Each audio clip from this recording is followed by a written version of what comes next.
I think the number one issue in spring for for me and for I think a lot of gardeners is like this sense of burnout, this sense of it's all got to happen right now, got to do it, got to do it, got to do it, and then you find yourself in this position where you don't like you are not enjoying your. I mean, this happens to me every year, no matter how much I will tell people not to do this.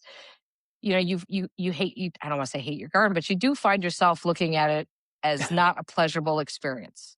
I mean, sometimes you can do a chore and you at least enjoy doing that chore, even if it's not the best thing. But when you're just like, oh, got to go to the garden again, or else it's going to be a big disaster because it's not all going to get done. And I think that's the biggest risk is kind of being sick of your garden before you even get a chance to enjoy the fruits of what your garden is going to provide you. Yeah, because you go from that why, you go from the how am I going to why am I doing this? If you don't let you if you don't step back.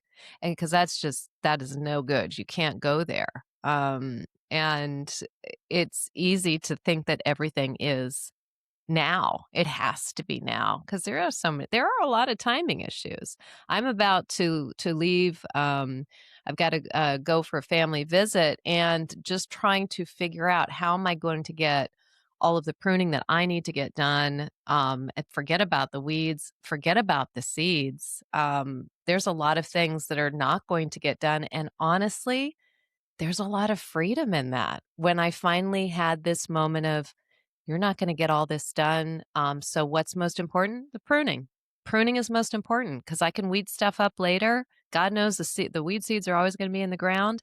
And if this is the year that I have to buy tomatoes, so be it. And one more year for sweet pea fail. Uh-huh. We talked Marianne to growing sweet peas last year. Didn't work out so That's well. right.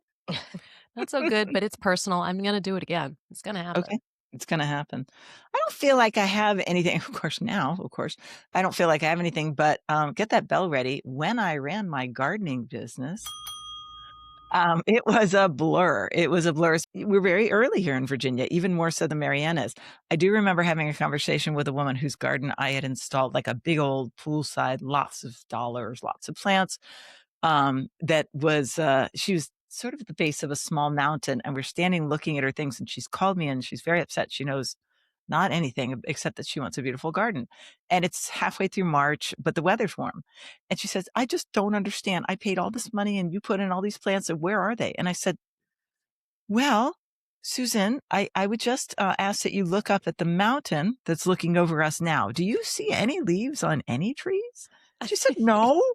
I said, well, that's a big hint as to why your plants are still dormant. Leslie, that brings up a point though. So when you were running the garden business, ding ding ding, um, how did you manage that? I mean, how do you? Because I'm sure I know that anyone who's in the gardening industry, or it's certainly that kind of business, spring is just like all out, you know, blinders on, get it done. So how did you do your own? I mean, how did you manage your own garden during that time? My own garden, it was kind of a wreck, but I actually really enjoyed using the leaves as mulch. I didn't bother to mulch until summertime.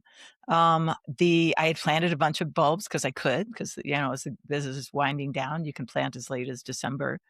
And so I just enjoyed those, and they covered up a lot of territory. I had already done my pruning. So I felt pretty good about that. It wasn't, you know, what is it? The cobbler's children have no Yeah. shoes. It wasn't quite that bad, but it wasn't a thing of beauty. So it was, low standards and patience and just realizing it'll all be good. And I have beautiful trees. I don't have to do anything with those. Yeah, Yeah. lowering your standards is not giving up.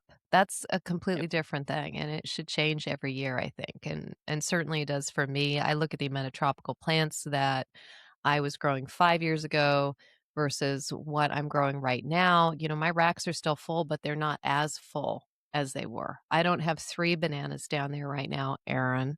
I have 1. But I actually have 3 more brugmansias, so maybe 6 of one, half a dozen of another. But that's gonna make my spring craziness a little bit, less crazy.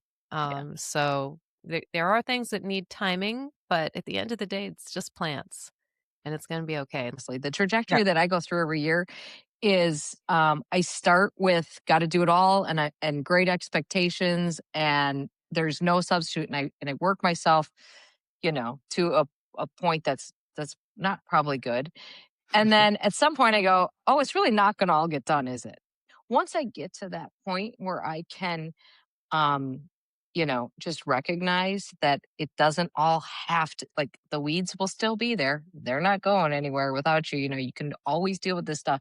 And so once I get to the part where I start going, okay, well, it's not all going to happen, so what things have to get done right now, and then we'll worry about the rest later, that does get to be a better place. And if it's just never where I start, I mean, I go into this with, like most gardeners, I come out of winter ready to jump into that garden with everything I have. And I don't care what the job is. I'm just so darn happy to be in the garden. I'll do whatever I have to do out there and enjoy every bit of it. And then suddenly it turns into a snowball situation.